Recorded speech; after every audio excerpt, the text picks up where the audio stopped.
The Southern Poverty Law Center is a character-destroying organization that seeks to label those that don't fall in line with their ideology as part of a hate group.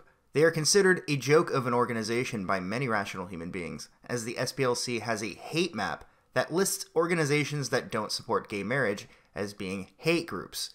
You can even go to the map yourself, where they list so-called hate groups, but as you might notice, there are no progressive groups listed, like Antifa and the like, and there are no radical Islamic groups listed as well. Really makes you think. Well, what provoked this video is the Southern Poverty Law Center wrote a hit piece on Bitcoin and cryptocurrency. Let's go ahead and take a look real quick. In place of traditional fundraising sources, Bitcoin fills the gap for hate groups. One by one, they get bounced from traditional online fundraising and payment platforms. Amazon Smile, PayPal, and credit card processors said no to the alt-right and other racist and white nationalists using their networks. So they turned to Bitcoin, an online-only cryptocurrency not backed or used by any government. You remember when the left would love something like that? The internet currency is a relatively recent invention.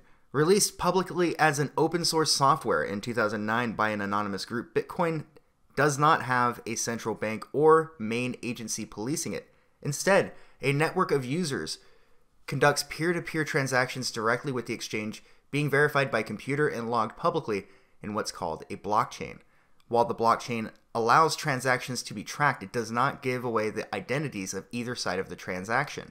The University of Cambridge estimates that in 2017, between 2.9 and 5.8 million unique users made use of cryptocurrency, with many using Bitcoin. And Bitcoins can be used to purchase all manner of goods and services, and it can be used to make donations. That's primarily how the alt-right is using the cryptocurrency. Websites such as WeSearcher, which raises money for a bounty for information, and Hatreon, where donations can be made to alt-right figures such as Andrew Anglin, primarily use Bitcoin for fundraising. So they're just angry that these websites don't ban these so-called hate groups. Think about that for a second.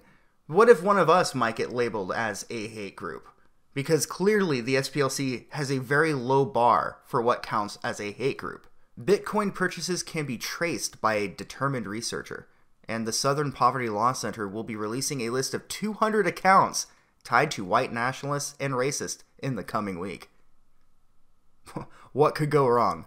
Forbes magazine put Bitcoin secrecy to the test by purchasing small amounts of marijuana online, then asking a researcher to see if she could figure out where the transactions originated.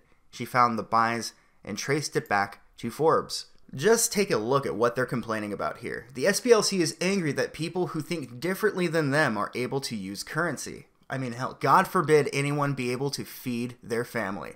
The First Amendment is supposed to support those who have offensive opinions. Now, I'm sure somebody is going to say, freedom of speech does not mean freedom from consequence, as you hear this rationale brought up every time there's a discussion on free speech.